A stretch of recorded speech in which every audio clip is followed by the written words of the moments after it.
We live, folks. Let me get in this little chat. Got 2 people in so far. We'll let people filter in. Ba, ba, ba. Now I'm going to have that song in my head. Are you a Weird Al people are going to think I'm just talking to myself. Are you a Weird Al Yankovic fan? Okay, so I go pretty deep in the Weird Al Yankovic collection. While people are filtering in, just please seat yourself and just listen to me talk to myself like a crazy person. So I'm in pretty deep on this, and the polka stuff is what's really good from Weird Al Yankovic, where he does the polka remixes and stuff. We'll talk about it later. But Justin, as people are rolling in, if you want to, let's hit that video.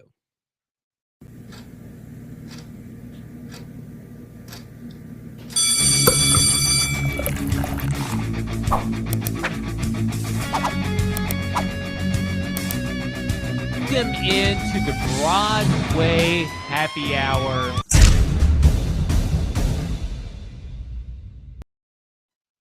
Welcome into the Broadway happy hour. I love the suddenness of that video. As you come in, we're just going to get straight into it. But as you come in, just always remember that you can follow us on Twitter.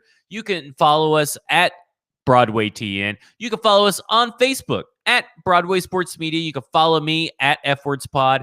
And what you may not know or may notice is that stuff is moving and my hands are free. It's because I have Justin Graver all the way out in LA helping me produce the show. You may notice I'm not as inebriated as I have been the last 2 episodes. That's because it's not St. Patrick's Day. And I can't remember why I was drunk the first time I did this. But either way, it is about that time. We're going to get this thing started. We got our first thing, and we're going to get into the cap hits because let's talk about that $28 million.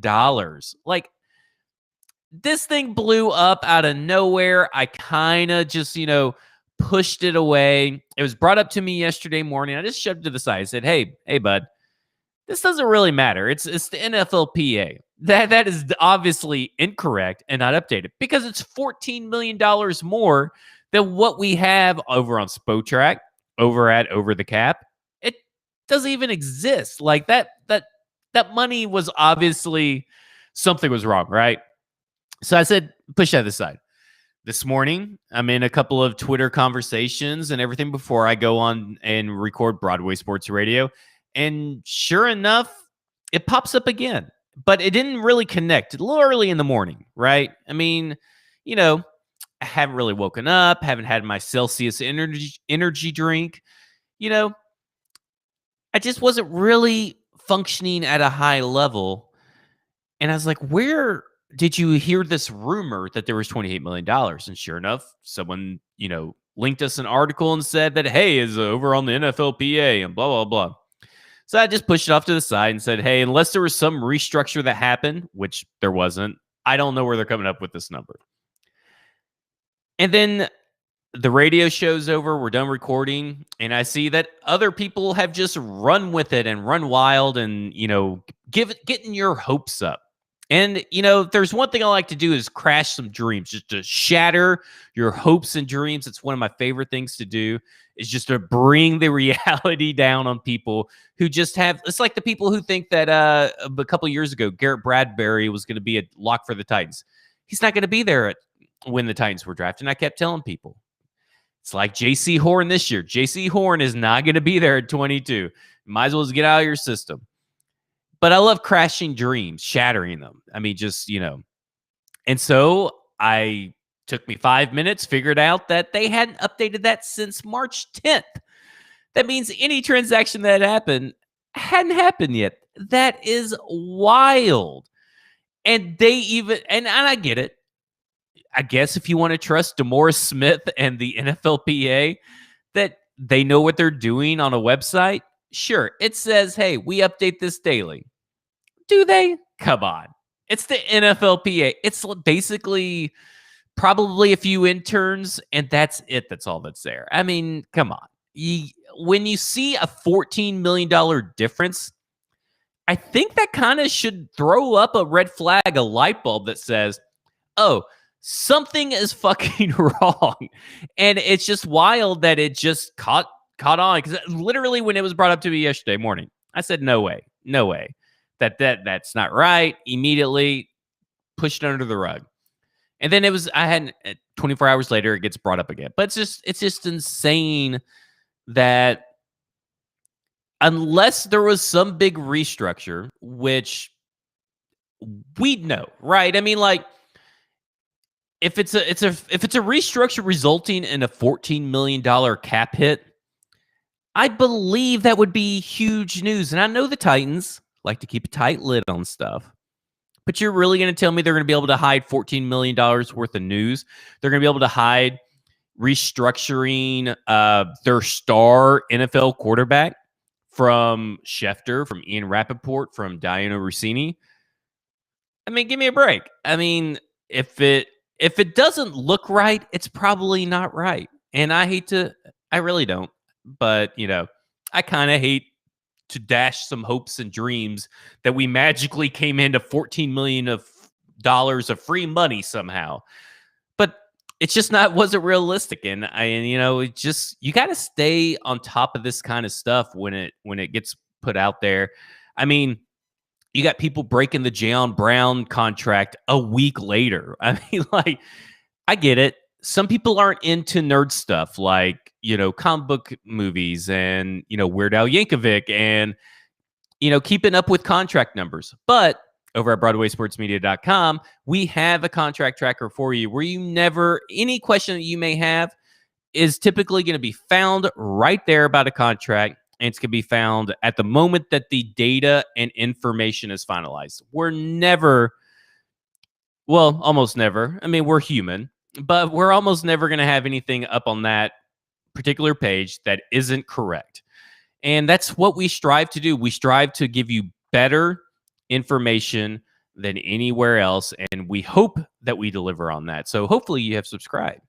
We are looking at 5:36. It's only been 6 minutes and we are rolling. We got all kinds of people in here. Go to BroadwaySportsMedia.com. We have subscriptions of all shapes and sizes, but we have a lot of free content too. If you're not coming into all this free content and checking out all the free articles that we have, I mean, just today, and this wasn't really on the game plan, but just today, John Glennon broke a massive story, and it was free, of course, because it's a massive story. And it was about Isaiah Wilson. And guess what? I'm not getting into Isaiah Wilson. You can head over to BroadwaySportsMedia.com if you want to go read it.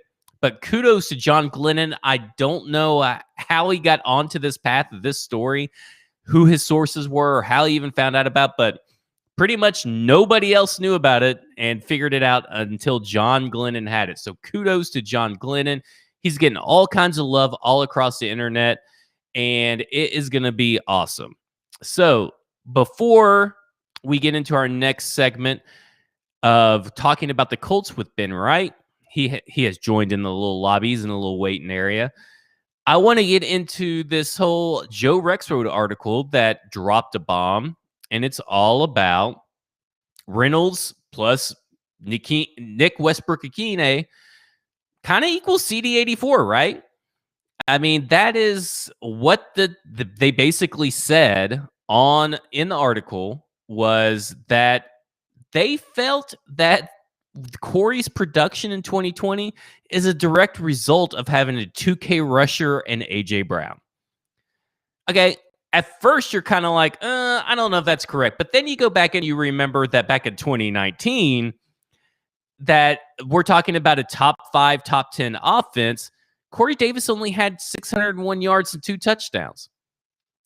Maybe there's something to it. And listen, you're not going to have found a bigger Corey Davis advocate this whole offseason up until this point than myself.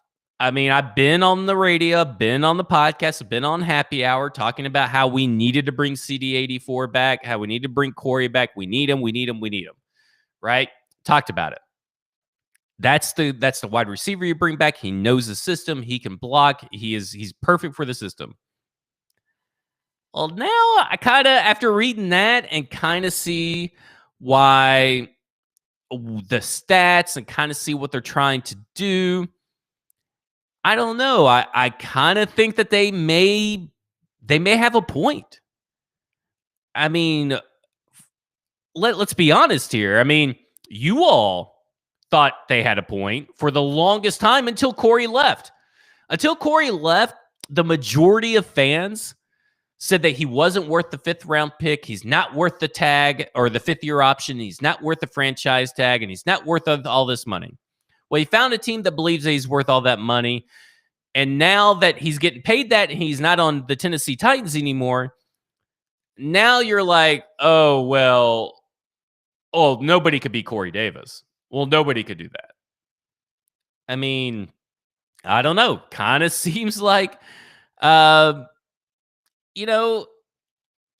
just a little concerned and a little confused because you guys Titans fans love back end of the roster wide receivers. The undrafted free agent wide receivers has been a story as old as time, dating back all the way to the days of Byron Ely.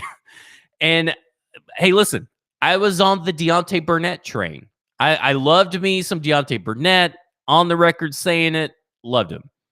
And now that there's finally an undrafted free agent wide receiver that is this team believes in, you guys are like turning on him. And let's be honest here. I mean, all of NWI's receptions have been for first downs. He's got a 100% success rate for first down catches. I mean, that's fantastic. Listen, I hate that we lost Jonnu, and I always thought that he was the harder one to replace, and I always wanted some Corey. But I'm kind of thinking, I think this team kind of knows what it's doing a little bit right here. And I know that's really hard to say and really hard to hear because for the most part, 2020 was a disaster. I mean, I would say for almost all of it was a disaster for the Tennessee Titans offseason. But if you look at what this team is doing, if you look at the moves that they have made, I think out of the last decade, there has been one former Titans player that's left this team and gotten paid more and lived up to the contract, and that was Jack Conklin last year. I mean, are we even sure that Corey Davis is going to live up to the contract with Sam Darnold over there or maybe a rookie quarterback? I don't know. I mean, I don't think he's going to be worth that contract in year one, maybe in year 2 and year 3, but year 1 is what kind of matters. I mean, you're looking for an instant impact player, right? If you're not getting that instant impact player, then what's the point? So let's give it a shot. I mean, Josh Reynolds last year was actually better in yardage than Corey Davis in 2019 as a wide receiver 3, and Corey Davis was wide receiver 2. And then Nick Westbrook-Akine, I mean, he was pretty good in college, right? I mean, this was a receiver that was really good in college. He's physical. He's a deep threat on the outside as well. Him and Josh Reynolds both have that in common. It's not like, you're looking at probably 44% of snaps. Listen, if you love Tajay Sharp, you should love more athletic Tajay Sharp because that's what both these guys are. They're more athletic, better Tajay Sharps. So if you're a Tajay Sharp fan and still think that even though that he lost his starting job or his job to Chad Bebe and BC Johnson over at the Vikings, I still think that, we need to have Tajay Sharp back. Just stick with Nick Westbrook-Akine and just be a NWI fan for life. Because that's probably going to be a little bit more fun and a little bit more rewarding than rooting for plotting Tajay Sharp, who looks like he's perpetually stuck in quicksand. Go with a younger person that's more athletic, that this team believes in, right? This team obviously believes in Nick Westbrook-Akine, and don't forget of the offseason last year, because I know that he had a bad training camp. Big whoop. He had a bad training camp. He had drops. It's okay. Because you know what? He can get better in the offseason, and he's going to have an actual close enough version of the NFL offseason this year. He didn't have that last year. So Yeah, an undrafted free agent's not going to have the greatest camp, but let me tell you something. Camp darlings aren't all they cracked up to be. Name one person out of Brian Ely, Michael Westbrook, and Trey McBride and Deontay Burnett that have made anything of themselves in the regular season. There's that. We are going to shift gears. I'm going to bring on a guest. This is actually my first time talking to him in person. His name is Ben Wright, and he is with Speedway Soccer, and he is a noted Colts fan. Noted Colts fan. Noted Colts fan. Go Colts. That's you. It's on the record. So this is the first time we've actually talked virtually / in person. So tell a little bit of everybody, give them a little bit of background of who you are if they are not soccer people. Yeah, so I mean, I cover Nashville SC for Broadway sports and for Speedway Soccer, our podcast. We've done a couple live shows on here. Yeah, I'm a Colts fan. I grew up in Louisville, Kentucky. The Colts were always on TV, and I watched them and became a Colts fan. I mean, it's a pretty basic story. Nothing super exciting there. Well, cool. So look. You were on the stream last week. You were in the chat room, and you threw out there Carson Wentz for MVP. I put it up on the screen for 2021 MVP. So you gotta let me know. You gotta answer this question. Why will he not be awful? Because he's been awful for like the last 2 years. So why will he not be a horrible piece of crap this year? Okay, so first of all, let me preface this. Part of that is because in our Broadway Slack group, all I have to do to get about 20 minutes of entertainment is either mention Carson Wentz or Taco Bell, and it's just it's a guaranteed 20 minutes of entertainment with a back and forth there.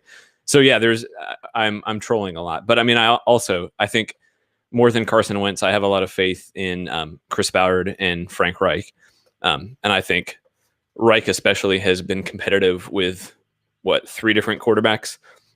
I mean, he got the best out of Andrew Luck that we saw before he retired.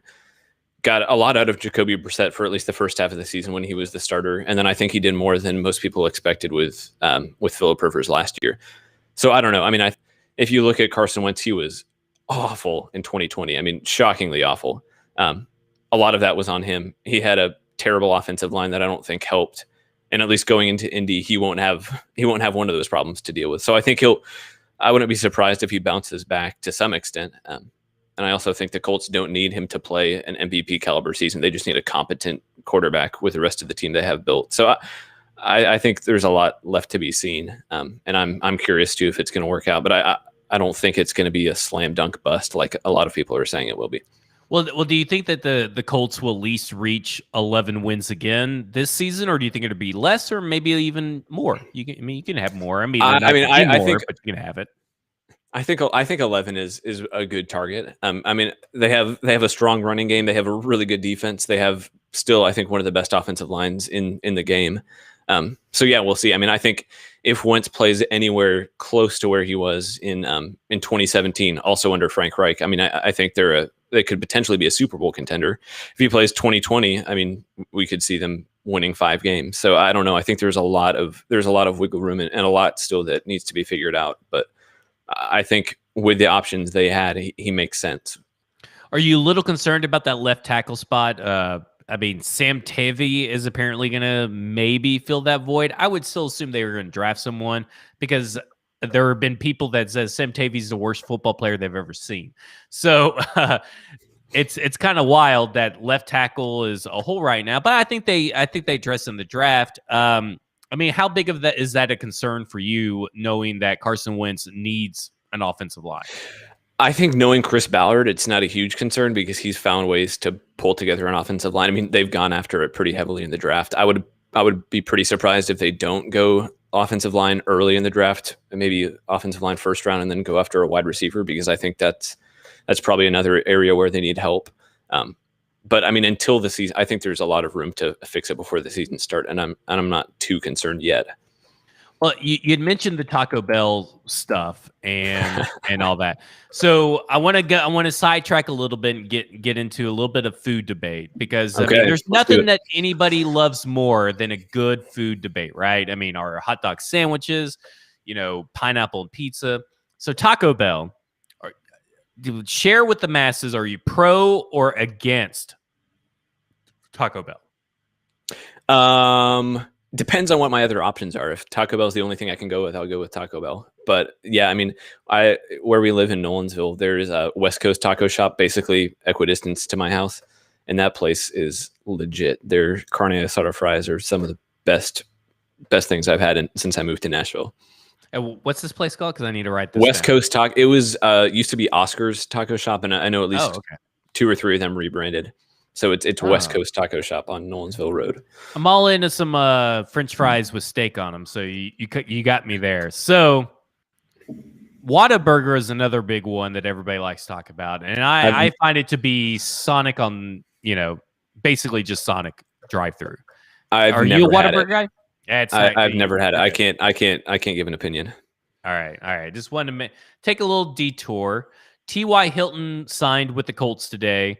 Y'all also had brought in Sammy Watkins. It seems that Sammy Watkins is obviously probably going to leave Indy without a contract, I would assume, because T.Y. Hilton is getting paid $10 million for 1 year, or up to $10 million for 1 year.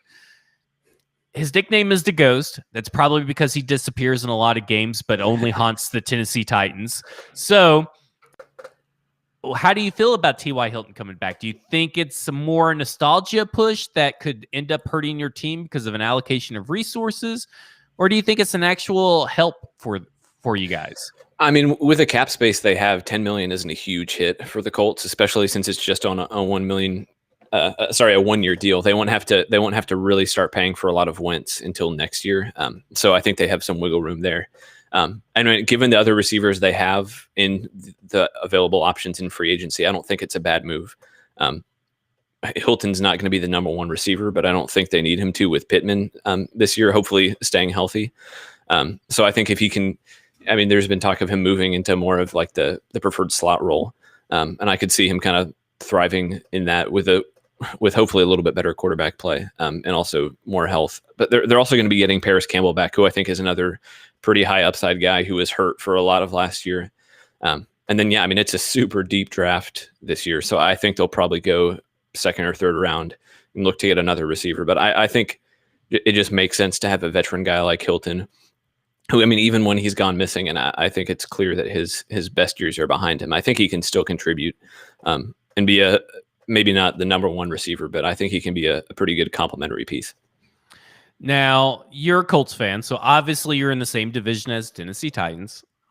The Jaguars and the Texans are in our division, right? What is your perspective as a Colts fan on those two teams? Are Titans fans overreacting to the dumpster fire that they are, or are they indeed both dumpster fires? Well, I don't know if the Jaguars are going to be, because if you get Trevor Lawrence, everything changes pretty quickly. And yeah, the whole Deshaun Watson thing is just it's crazy. So I think the Texans are the biggest dumpster fire in the division right now. I think the Jaguars could turn into a pretty decent team pretty quickly. And then I think you're looking at a pretty competitive division between those 3 teams. So yeah, I think it's going to be a really interesting division, and I think it's going to be, maybe not this year, but I think in the coming years it's going to be pretty hard to predict pretty quickly. Okay, let's get into a little bit of soccer here. And well, first up, before I go, honest opinion, Colts or Titans? Who is the better team? As honest and unbiased as I can be, I'm going to say Colts. Okay, well, you're wrong. You're obviously biased. Yeah, you're obviously a biased. You're a hostile guest, and I may have to end this interview. Let me leave you with this. The Colts in rebuilding mode have been just as good as the Titans, who I think several members of Broadway Sports called them were hyping up their Super Bowl chances before last season started, and rebuilding Colts finished with the exact same record. So let's see how it goes. Let's get into some soccer talk, because I find that I don't feel that there's a lot of soccer talk on the timeline, and maybe I'm not following the right people, right? But the access to the games from people at home that have cut the cord has been a real issue. And if I'm not mistaken, I think that issue is actually continuing a little bit. Or how can they, the Nashville Soccer Club specifically, grab more fans locally here that may not be able to make it to games? Yeah, it's tough, obviously, because you got one home game. You had almost 60,000 people show up, and then that was it. COVID cut that off. So I think it was a real momentum killer for an expansion team who lost basically an entire year of marketing to try to make it in a city. I mean, let's be real. The Titans are the number one draw. The Preds are number two, and Nashville's going to have to work up from there. So yeah, COVID, I mean, it affected everybody obviously, but I think it really impacted Nashville. So we'll have to see what they can do from an attendance standpoint. It looks like they're going to hopefully be able to lift some of the restrictions and let more people into home games. As far as cord cutting, I mean, I know they went out and made their games accessible to like a lot of over the top streaming services like YouTube TV. That was an issue for a couple games, and they resolved that pretty quickly. And then I know locally they streamed a lot of the games on their website for fans. So I'm not sure that I would say it's been an issue for cord cutters. I think they kind of went out of their way, honestly, to make it accessible. So yeah, we'll see. They haven't confirmed what those details are going to be for this upcoming season, but I think it's pretty reasonable to expect they're going to do everything they can to let as many people watch them, since they're not going to be able to get into the stadium. Do you think the Tennessee Titans should change their colors to something similar of the yellow and blue, yellow and navy, like the Predators have and now Nashville has? I don't think they will after that. I mean, they had that kind of tweak recently, but I think it's a cool idea if you can. I think just in general, if you have cities with multiple teams, I think it's cool to kind of have them at least somewhat cohesive. Yeah, I would do it. I don't think they're not going to, but it would be pretty awesome. Yeah, I'm with you. I think it would be a total game changer if pretty much you could wear the same thing to almost every game, right? I mean, like if it all looked the same, maybe that's a lack of retail money involved for the team. But I would think that these colors would be pretty fire on the NFL uniform. I mean, plus they're just. I mean, how many more red, white, and blue teams do you need, really? Right. Like in the NFL, especially. I mean, it feels like everybody is some combination of red, white, and blue. If you get like yellow and that kind of purplish blue they have, I think that's a pretty unique. I mean, other than the Chargers, it's a pretty standout combination for them. So does Nashville Soccer Club have a rival yet? I mean, I know that Cincinnati, apparently we wanted to play Cincinnati, but now we're playing them 3 times, 2 of them, which is at Nissan Stadium, if I'm not mistaken. So talk a little bit about that. Yeah, I mean, I think so. Before Nashville got into MLS, they played in USL Championship, which is it's I don't want to call it minor league, but it's like the second division in U.S. soccer. So they were in USL for 1 season with Cincinnati before they moved up to MLS, and didn't get to play them last year. I think that's probably the most built-in rivalry. Just it feels like already there's kind of a lot of, I mean, mostly friendly trash talking between fans. And it's been pretty vocal. I don't think it's mostly friendly, but they don't like each other. So I think getting to play them 3 times here in this coming season should be a good test for them. Cincinnati has been pretty bad on the field, but off the field, they've had some of the better attendance numbers in the league, and they're building what I think is going to be the best stadium in the country. So I think despite how bad they've been on the field, I think they have a lot going for them. Kind of the opposite of what Nashville has been, which is not able to get that many fans in the stadium for obvious reasons yet, but they've been really good on the field. So it'll be interesting to see how that plays out. But the fans really don't like each other. And currently Nashville has 4 players on the roster who have played against Cincinnati, and I don't think they like them either. So we'll see what happens, but it should be a good rivalry. And then Atlanta too. I think they played each other 3 times. It doesn't seem like other than just geography, there hasn't been a ton of what I would call like a real rivalry, but I think there's plenty of time for that to develop. Well, I know a lot of people don't, maybe they need to, first off, tune into any Speedway Soccer live streams that you guys do, because you can learn a lot. So in doing so, I wanted to give you 60 seconds of soccer. So you're going to get a full 60 seconds of unadulterated, uninterrupted. That's very uncommon for me not to interrupt. So 60 seconds. You could throw out any analysis that you want, and we do have a couple of questions. If you'd rather answer those questions in those 60 seconds, you're good to go. So is your 60 seconds? Yeah, I'm trying to see the questions here. I see one that... Oh, cool. Sorry, I'm reading. No, I think the offensive line, I mean, it was pretty injured last season. But I think for the most part, it was okay. And I think quarterback play didn't help it. And I mean, I know Jonathan Taylor was a pretty good running back, but I think losing Marlon Mack hurt them a lot too. So it was probably a down year for the offensive line, but I don't think that's like a huge worry going forward. I don't necessarily think it's repeatable. I think it was probably just an off year. Jags, I think they'll be good with Trevor Lawrence. I don't think the front office has been a disaster ever since they got rid of Ryan Grigson, who is maybe the worst general manager in the history of the NFL. And I think he single-handedly wasted Andrew Luck's career. Let's go. Nashville SC plays at Nissan Stadium, and they're building a soccer-specific stadium at the fairgrounds. It's going to seat 30,000 people, and it's actually going to be the largest soccer-specific stadium in the country. So that's under construction, and it's set to open in May 2022. So they'll probably have to play a handful of games at Nissan next stadium before they'll move over to that full time. Ouch. I'm sorry for your dad that he missed out on an opportunity to support a great team, but shout out to him for being from Louisville, I guess. Yeah, there you go. Well, Ben, it was awesome for you to come on. We appreciate it. We will have you on some more and everything. So make sure that you follow Ben at Ben Wright on Twitter. At Speedway Soccer is also on Twitter, and you need to go to BroadwaySportsMedia.com and read up on all their stuff. Y'all had a couple articles get released today, I believe. Mm-hmm. What were some of those articles, real quick? Yeah, Nashville SC and MLS just released their full schedule today. So that's out. Obviously, they had a preseason match that was supposed to happen today, and one of the referees tested positive for COVID, so that got canceled. But we'll have more coverage of their preseason games here coming up, and a lot of U.S. national team stuff. They're in the middle of Olympic qualifying, and then they have some friendly games coming up here tomorrow, actually. Well, awesome. Well, we appreciate it, and get out of here, you dirty Colts fan. We ain't got time for you anymore. Get him out of here. Let's do this again after the standings are finalized. Okay, we will. Oh, we will. All Thanks, right. Ed. No problem. Thank you, Ben.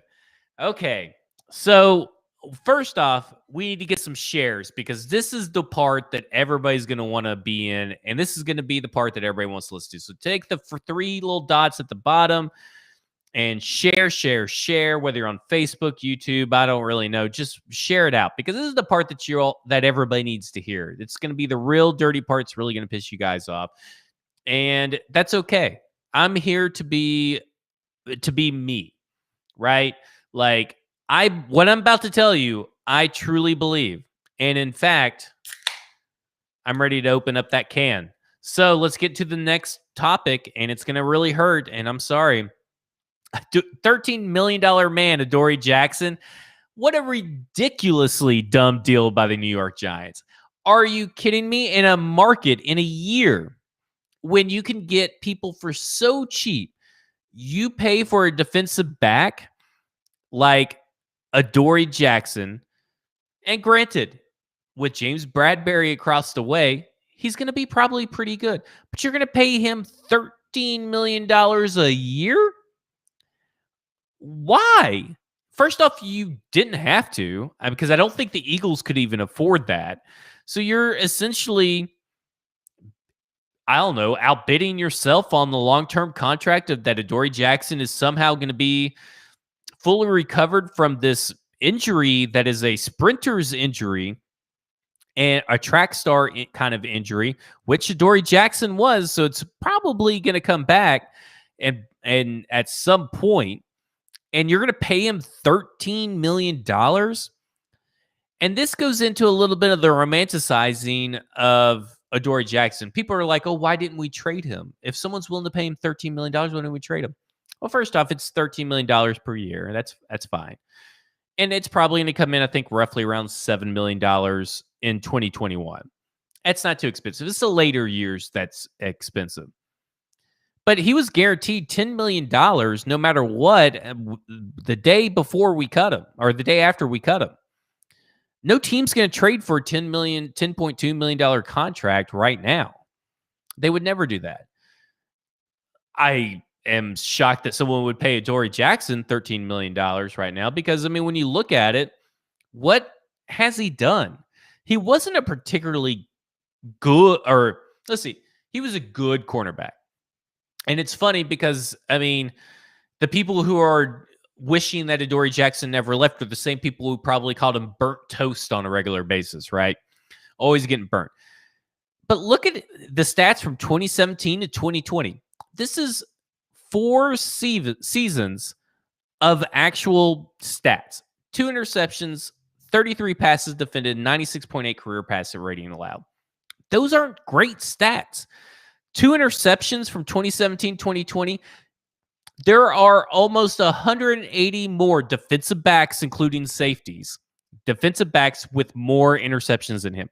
180.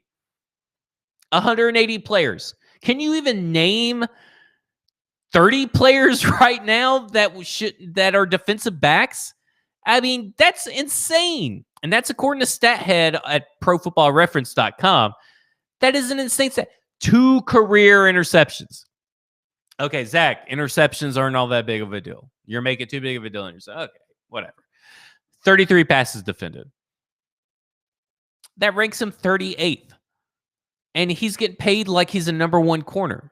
Now, listen, he's going to see some favorable matchups, but you're going to tell me that Amari Cooper right now isn't licking his chops to get to burn this guy down the field? Michael Gallup, I mean, when you're looking at, and CeeDee Lamb, when you're Dallas and you see that Adoree Jackson's lining up across from you, he's going to get targeted so much. You got Terry McLaurin, Curtis Samuel. These guys are licking their chops knowing that they are going to somehow break away from Adoree, because Adoree, T.Y. Hilton burned him. I get it. Adoree's fast. He's got good closing speed, right? These guys are better. These guys are better wide receivers than T.Y. Hilton. He's going to have a tough go of it. I mean, Darius Slayton, that's same team. For whatever reason, Jalen Reagor is who I was going to try to say. Listen, he may make Jalen Reagor look like an all-pro, because I don't get it. And I don't get these. Once a player leaves, it's like FOMO. Oh, I hate him when he's here, but when he's gone, oh man, I miss him. I can't believe we lost him. I mean, he was so good for us when he was here. I mean, like, I'd rather have Malcolm Butler than Adoree Jackson 9 times out of 10. That's who I still miss. But we can easily replace Adoree Jackson. Janoris Jenkins, those stats I talked about from 2017 to 2020. Janoris Jenkins, Jackrabbit. The Jackrabbit ranked 11th in interceptions from 2017-2020 and ranked 6th in passes defended from 2017-2020. Xavien Howard, I know he's not on our team, but I just want to throw this out there, has 3 games since 2018. So 3 games since 2018 where he has 2 or more interceptions in those games. Are you kidding me with Adoree Jackson that we're going to miss him? That's insane. He has 3 games. It's absolutely bonkers. He has 3 games where he has 2 or more interceptions. So he has matched Adoree Jackson's career interceptions in 3 different games. And I'm supposed to be heartbroken and supposed to applaud the New York Giants for overpaying this guy? A guy that, by all intents and purposes, didn't really take his rehab seriously, because if he did, maybe we would have seen him a little bit earlier in the year. Maybe he wouldn't look a little, rusty when we needed him. I don't know. I'm just not in on this idea that we're missing a lot by not having Adoree Jackson on this team at $10.2 million. Let someone else overpay for him. This to me screams Avery Williamson all over again. This is an Avery Williamson type of free agency. And that is ridiculous money that nobody should have ever paid for Adoree Jackson. In a year where you can still get Richard Sherman, you can still get Malcolm Butler, you can still get Casey Hayward. There are tons of defensive backs still out there that you could get for less money that are going to give you more than what Adoree can give you. And I get it. He was good. He was adequate. And he was a slightly above average about one year a year. But he wasn't anything special. He's not a playmaker. He's not a shutdown. it's just crazy that and you can see it right here in college, he was an interception machine and it just never translated here. And he was in positions to do it. It just never manifested. And I think you're going to see that when it goes over to the New York Giants. And all this romanticizing brings me over to Adam Humphries. It's hump day, baby. It is Wednesday. Are we sure Adam Humphries is good? He's not a good Titans player. I get it. Injuries. Sure. There are a lot of injuries that happen and everything. He missed 44.4% of games that he could have been in. That includes the playoffs. Regular season, 387 yards and 4 touchdowns. That's both seasons, people. And we want to say when someone proposes the idea that Adam Humphries, I'd rather have Sammy Watkins over Adam Humphries, that, oh, you're downplaying Adam Humphries. You're downplaying him, and you're just casually tossing aside Sammy Watkins' injury history. Well, let me tell you a little bit about Sammy Watkins' injury history, including playoffs, and Adam Humphries, including playoffs. Guess who has? Let me rephrase this, because I was going to say something that was going to be wrong. Let me rephrase. Adam Humphries, in 2 seasons with the Titans, has missed 15 games, including playoffs. 2 seasons. Sammy Watkins has, in 4 seasons, has missed 16 games, including playoffs. Whose injury history should I be concerned about?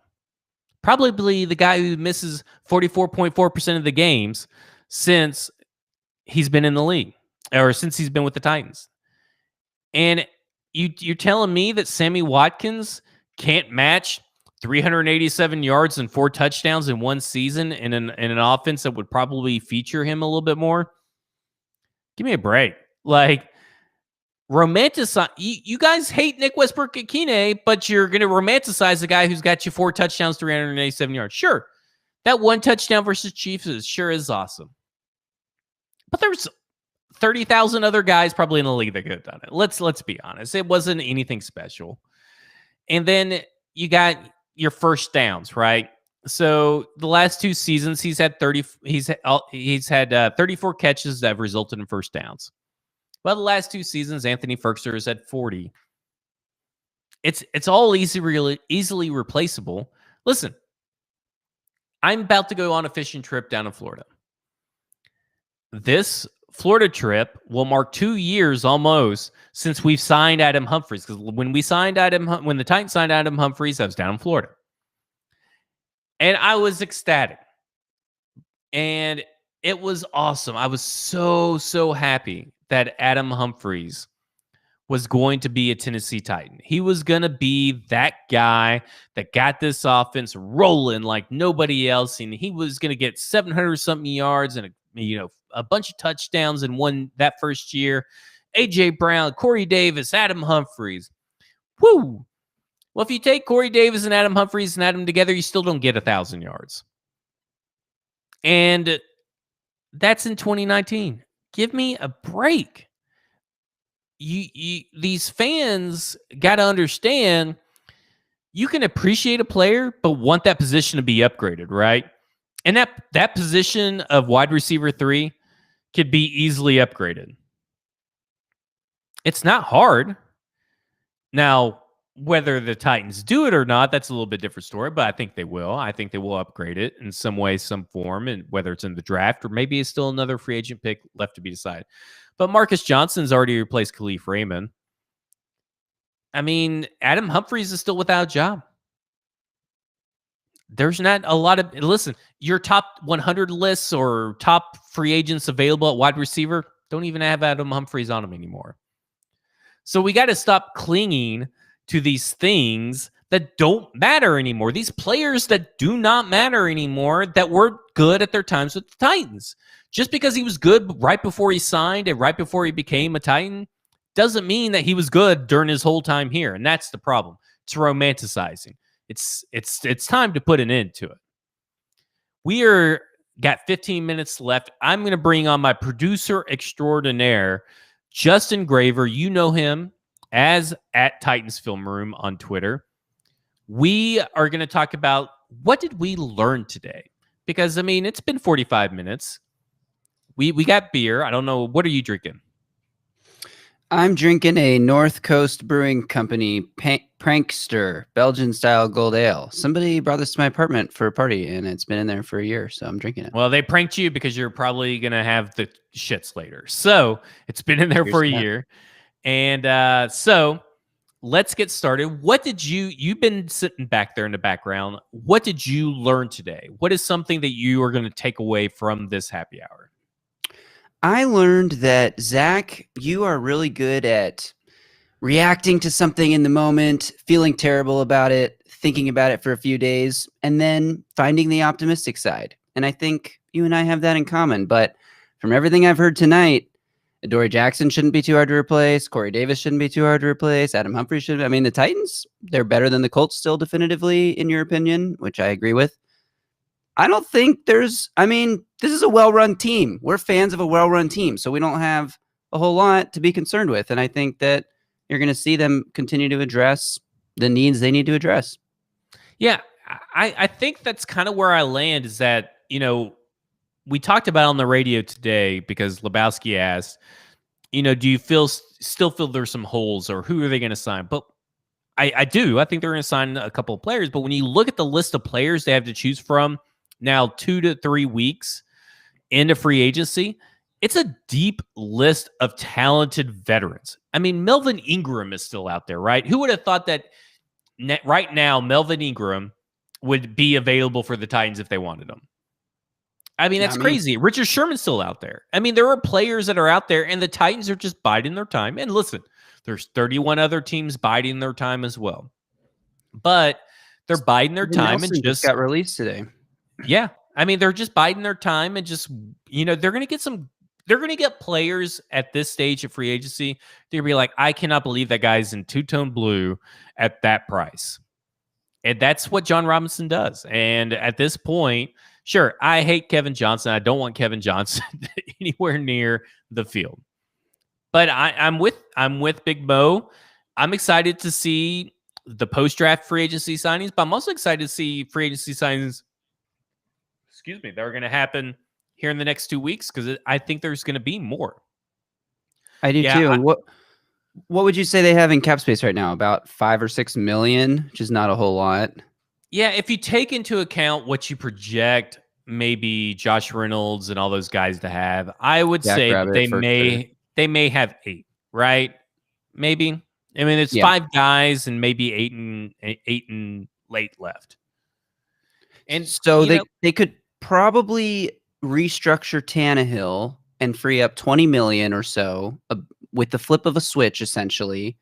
And they're probably waiting to do that until they have a new free agent in their sights, because whatever money they convert into a signing bonus this year to save on cap space, they have to pay up next year and the rest of Tannehill's contract. It gets more expensive. So that could be the reason we're seeing them wait, is until they know they have a deal and they know how much money they want to free up for this year. Maybe they're just holding off until that point because there's no need to negatively affect next year if you don't have to. Yeah, when you take into account like draft picks and all that, then there's going to be, probably 3 mil, 5 mil. I mean, yeah, it's going to be, it's different. Like the whole draft cap thing that also revolves around negotiations. I don't think it's as cut and dry as what people make it out to be, but it's pretty close. It's pretty accurate. The biggest thing to me is that you're looking at Justin Houston is still out there, right? And I believe that they had interest in Justin Houston, Ryan, before he signed with the Colts. And there's Ryan Kerrigan, who we know they tried to trade for at the trade deadline. I mean, there's still edge players that they wanted that are still out there that they could probably get. I mean, this defense, even with the worst cornerback ever, Kevin Johnson, out on the field, there is a chance this defense could still be better. And I think it actually is right now. I think right now, I mean, yeah, the secondary is a patchwork, crazy, like old people and Christian Fulton. But looking at what the front seven brings you right now, and like I think they'll probably sign another veteran edge at some point just because there's no depth right now, and you got to be able to have depth and rotation. They'll probably draft someone in the first 3 or 4 rounds to play edge too. So you look at what the front seven and the pass rush can do right now. I mean, it's way better than what we were looking at heading into 2020. So I think Bud Dupree and Danico Autry, those are huge signings. And Daquan Jones hasn't signed anywhere yet. It's not out of the question that he comes back to Tennessee on a cheaper looking deal. I mean, for all the talk of, we're losing all these great free agency defensive players. And listen, I was one of those guys. I was so nervous. Nobody's snatching up Daquan Jones and Malcolm Butler. There's not even a reported whisper in the wind about these guys. And there is something I wanted to talk about that I saw up here, and you're the best person to talk about it with. And someone had asked the thoughts, if I could find it. It was, how do you feel about Sammy Watkins? Because me and you, we differ on this. You and Titans Tape both kind of alluded to the fact that he's a better number 2. He's a closer Corey Davis replacement than Josh Reynolds was. Am I wrong in what you're saying? What I'm saying? I think that's accurate. So why? I mean, so Watkins is very much like Corey Davis in the sense that he was a top 10 pick, played 4 years with the team that drafted him, and then went to a new team because he underproduced for his top 10 pick status. Obviously, Corey Davis was picked at number 5 overall. What was Watkins, like number 8? Was Watkins number 4? I think Watkins was a 4th overall pick. I think it was pretty close. I'll double check it. You keep talking. Yeah, round 1, pick 4. Yeah, so both top 5 picks who didn't really produce like they should at top 5, but athletically very good. We never saw Corey Davis test, but we know Sammy Watkins is a terrific athlete. I think Watkins has dealt with a few more injury concerns than Davis. Watkins is a slightly smaller guy, but he's a terrific yards after catch receiver, super fast. He has a good he has like good spatial awareness. So he catches the ball and knows when he needs to like spin back to the right or left based on where the defenders are around him to pick up lots of yards after catch and then use that speed and burst. A lot of times Corey Davis will like catch a pass and then explode upfield, and you're like kind of surprised by how fast Corey Davis explodes.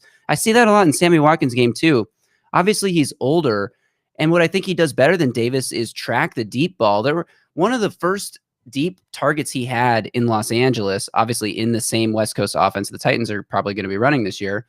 His first deep target ever, he's like looking for the ball over his inside shoulder, and it was a terrible pass from Goff. So he like looks up and tracks the ball over to his outside shoulder and makes the catch. It's just like terrific ball tracking, terrific deep ball skills, makes your quarterback look more accurate throwing deep than he really is because he tracks the ball well to get underneath it.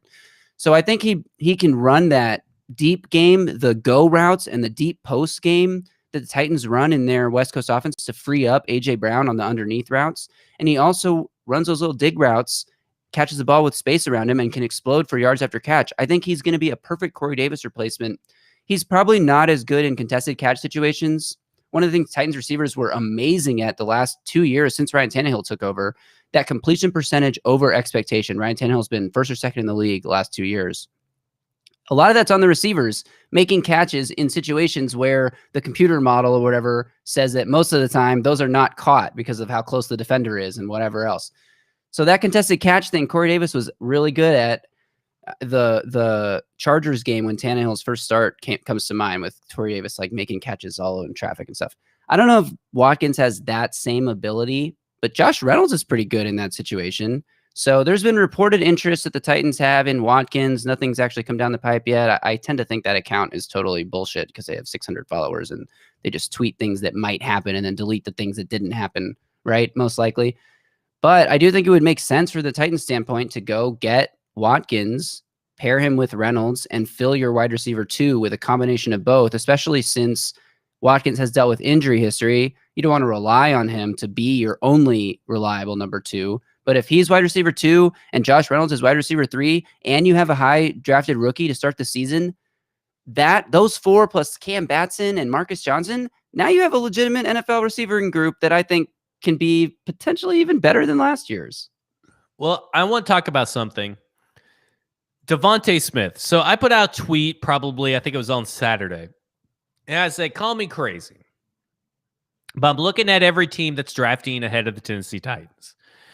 And I'm looking at what they did in free agency and looking at what their holes are. I said I think there's a chance that one of the top 4 pass catchers could fall to the Tennessee Titans at 22. The guy I had in mind specifically, and I didn't clarify, but the guy that I had in mind was Devontae Smith. And the reason being is because I think that his size was going to be an issue. And then people said, oh, you're crazy. None of these 4 people are going to be there, blah, blah, blah. And then the news broke, I believe it was 2 days ago, that Devontae Smith was weighing in at 170, and that was it. He's not doing anything at pro day, blah, blah, blah. And I'm thinking, look at old Zach. Old Zach has a little inkling. He had a little feeling, and it's turning out to be right. And I think there's a chance. We have seen a few people mock Devontae Smith to the Tennessee Titans. There was, I think it was Emory Hunt had done it way before this all broke. And then today it was PFF. I think he went number 20. So he's getting down there, right? I mean, we all know that he's going to fall probably because of this, because, I mean, it's just how NFL teams work, right? But they also have holes.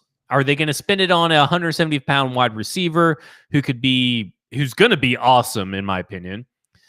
Or do they need to take the sure thing of a guy that can withstand the punishment of a 16-game, 17-game season in a player that is a position of need as well? So, that's your 2 issues. But the Titans going down and spending a lot of time with Devontae Smith at his pro day, it makes me giddy inside. It makes me, for lack of a better term, I'm pretty horny. I love Devontae Smith, and I have kind of just written off the idea of Devontae Smith being a Titan and not even really put any thought into it, because I just assumed he would be a top 20 pick, top 10, if not top 20, if not top 10. I said that back. Yeah, right. Whatever. If it was like 2 months ago, we'd all been saying, no, this is insane. Why are you even talking about Devontae Smith? He's not going to make it to the Titans.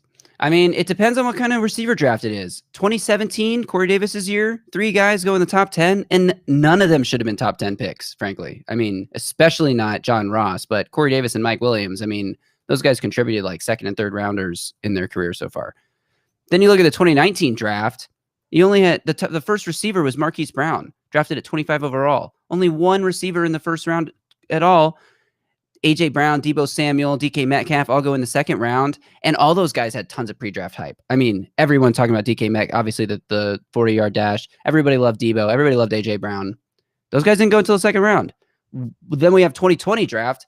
The 5th receiver is drafted at 22 overall, where the Titans are picking. So 4 receivers go in front of the Titans. They're not getting Devontae Smith. They're not getting even Rashad Bateman, who a lot of Titans fans are head over heels for, right? So how's it going to shake out? I mean, there should be a lot of quarterbacks drafted. It's a really good tackle class. It's a great cornerback class. There's not a lot of edge talent, so you might see teams reach to get the edge that they love. I don't know. I mean, I think what you're saying is true with the lack of running. I saw somebody tweet this. Maybe I can't remember who it was. Josh Norris, maybe? I don't know. I'm just throwing that out there. I wouldn't want to run before or after Jalen Waddle either, because Jalen Waddle is going to run what did he run? A 4.2, 4.25 or something like that? Yeah. So it makes sense why you wouldn't run if you're Devontae Smith. If he's there at 22, man, and the Titans don't draft him, that would be devastating. I don't know if, unless it's Jalen Waddle at 22 or Kyle Pitts at 20, unless it's one of those other pass catchers, I literally don't know what will happen. I think they're setting up from a personal standpoint. I think they're setting themselves up right now to take a cornerback, but I don't know. They could still trade for Stephon Gilmore and J.C. Jackson, sign Steven Nelson, who just hit free agency today, and then not have to worry about corner at 22. But like, if I had to guess today on March 24th what they're going to do, I would say cornerback. But I wouldn't. I mean, if we keep trending this way and Devontae Smith's looking like he's going to be there, it's almost like the Cowboys with CeeDee Lamb last year. Like, they didn't need CeeDee Lamb, but they took him because he was there. I would want the Titans to do the same thing. I mean, the way that he approaches the game, Devontae Smith does, where he's actually calling out the play that the defense is doing. And in college, this is a wide receiver in college that's calling out the play to the defensive back, saying, you're running this coverage and you're running this play, and I'm going to do this and I'm going to beat you. And then goes over to the side and tells the coaches, here's the coverage that I'm seeing. Here's what I'm doing. how do you pass that up? Hell, listen, he could get injured the first year, and maybe it's some career-threatening injury or something. Hire him as a wide receivers coach. Maybe at that point, right?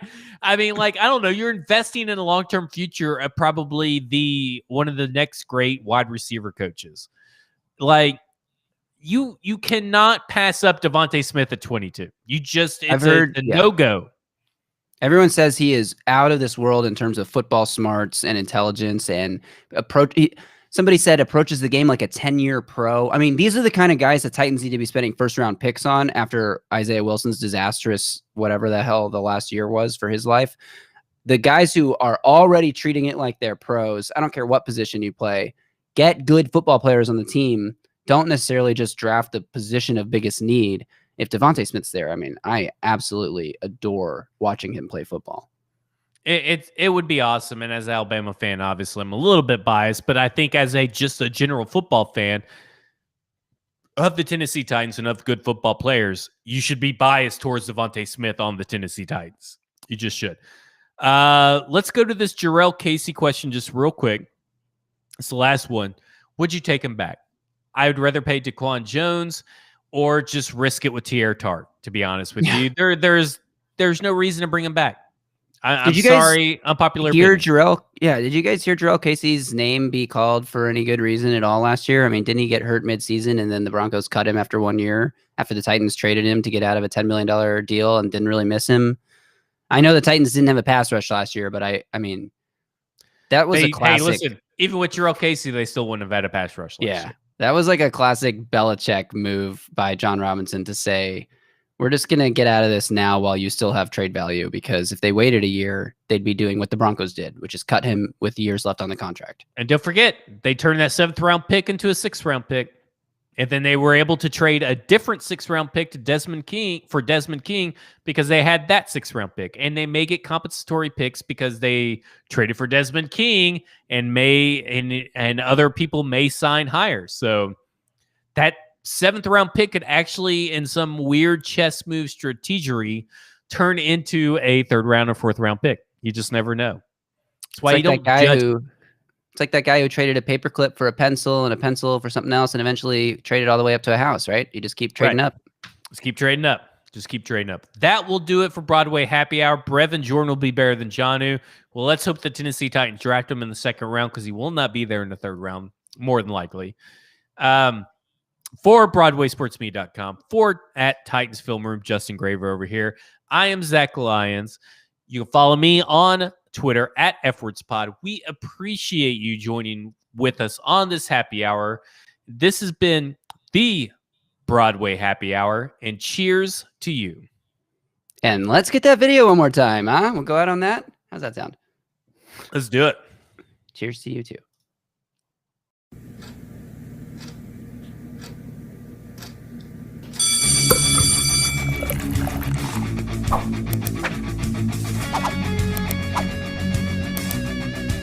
Welcome into the Broadway Happy Hour.